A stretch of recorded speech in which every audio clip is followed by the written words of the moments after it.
Just chilling. I'm out here in Torrance. Yeah.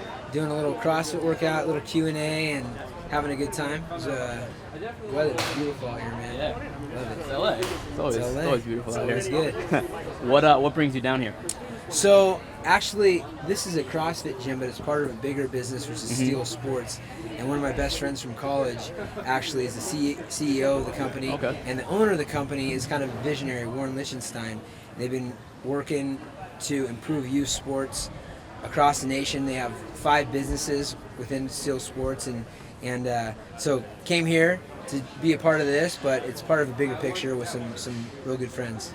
So you're here doing some Q&A, taking pictures with fans and doing the workout with the fans. Yeah. Why do you like doing this kind of stuff? What makes you feel like this kind of thing is important? Well, first and foremost, like I said, the bigger picture for this is about youth sports, and so I can appreciate that. Athletics is a big part of what's sculpted me and what's built me into a successful person. So I like giving back, and then it's also an opportunity to meet some folks and get a good workout in, right, and help my friends. So kill a bunch of birds with one stone, and Sacramento's awesome, but LA's beautiful as well. You have a little place in LA, right? You stay here sometimes. Yeah, right? I do. I stay over there. You're an LA guy in a little Hollywood bit on occasion. More of a Northern California guy, but I come out a little bit. We'll adopt you just for this one. Last time I saw you was at UFC 199. I wanted to ask you about. I know we spoke before the fight about the new weigh-in procedure. Yeah. The early weigh-in. Everyone seemed to love it. Did you feel any differently in the fight that day? What was different? Because I talked to everyone before it happens, everyone loves it, but was it actually different on the day of the fight?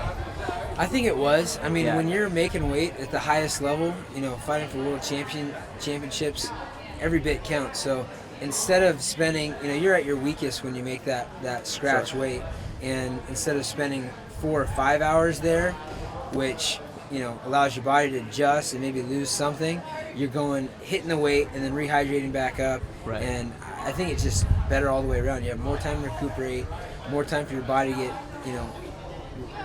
reinvigorated with energy, and I felt amazing. I mean, I fought a 5-round fight and I didn't get the W, but I felt Right. like my gas tank was there, my conditioning was there, and I'm sure that little bit helps. Right.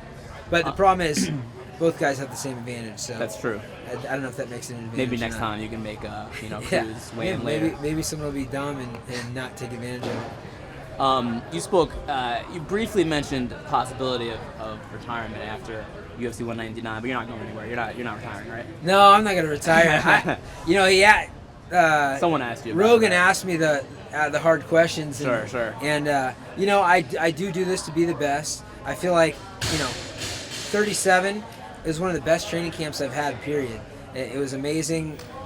Throughout. I also adopted some new strategies with some supplements. I started using Purist Labs supplements, which is good just for that. It's supplementation to an already really healthy Right. Lifestyle. But I was firing all cylinders. I was doing these sprint workouts that were really helping out, and so I felt amazing. And I know I'm right there at the top. And so Right. I don't know what's next necessarily. I'm going to chill for a bit, but I'm definitely not done. I feel like even when the career is over, you're pretty set. It always seems like you have you always have your finger on the pulse of the next thing, like what's next. And as far as business goes, you're probably one of the better guys that just has a good idea about how to do all that stuff. So you're pretty much set for the future, regardless of what you want. Yeah, no, this is something I've always done for the passion. I mean, my first fight, I made $200 to show up, $200 to win.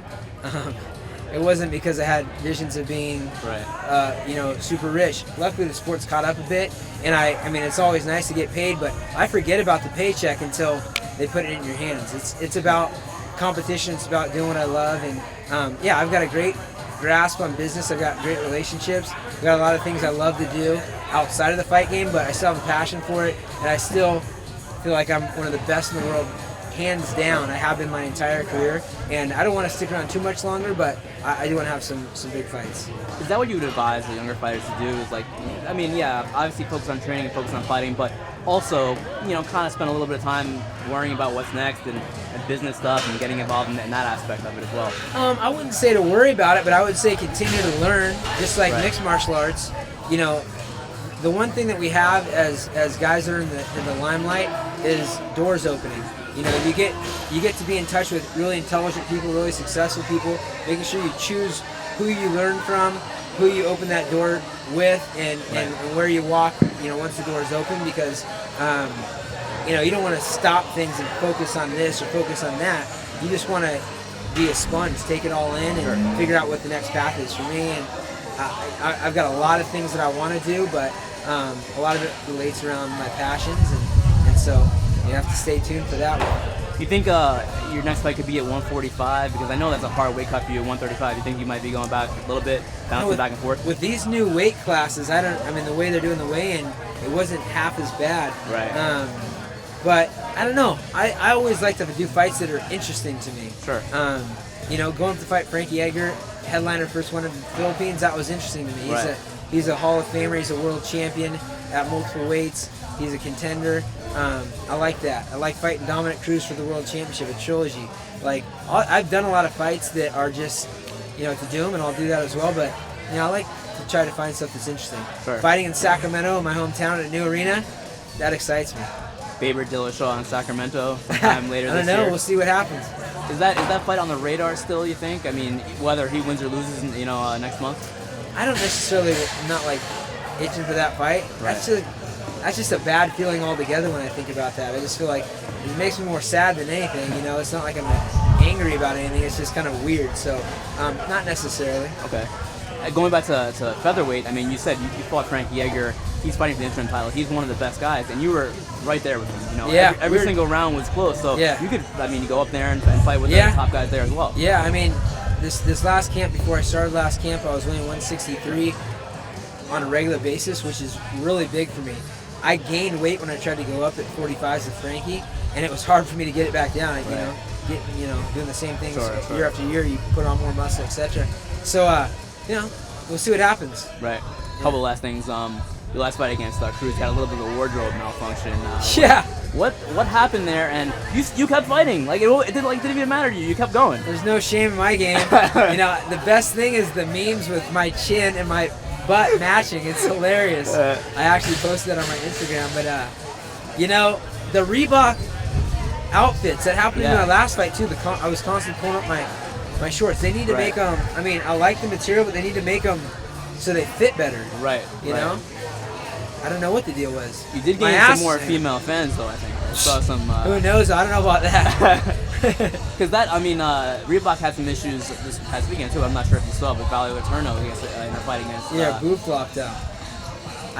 You know, what are you going to do? It can't happen during a fight. It can't happen, but it does dangerous. happen. I mean, all of a sudden you're paying attention to one thing and you're getting punched in the head. Yeah.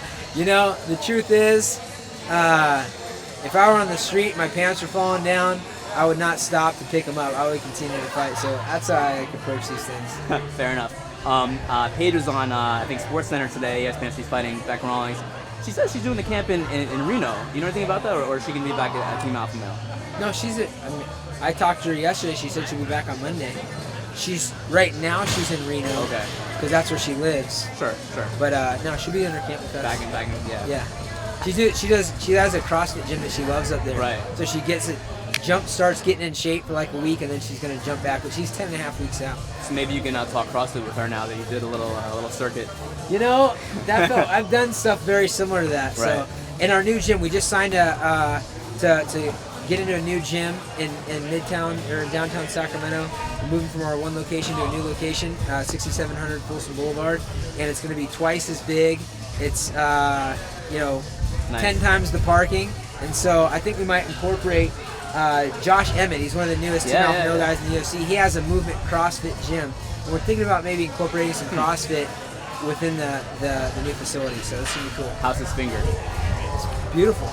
I think it's gnarly. Yeah, I had a meeting with him yesterday, and it's a little trouble making a fist, but he felt like he's ready to fight. Cool. All right, man. Gotcha.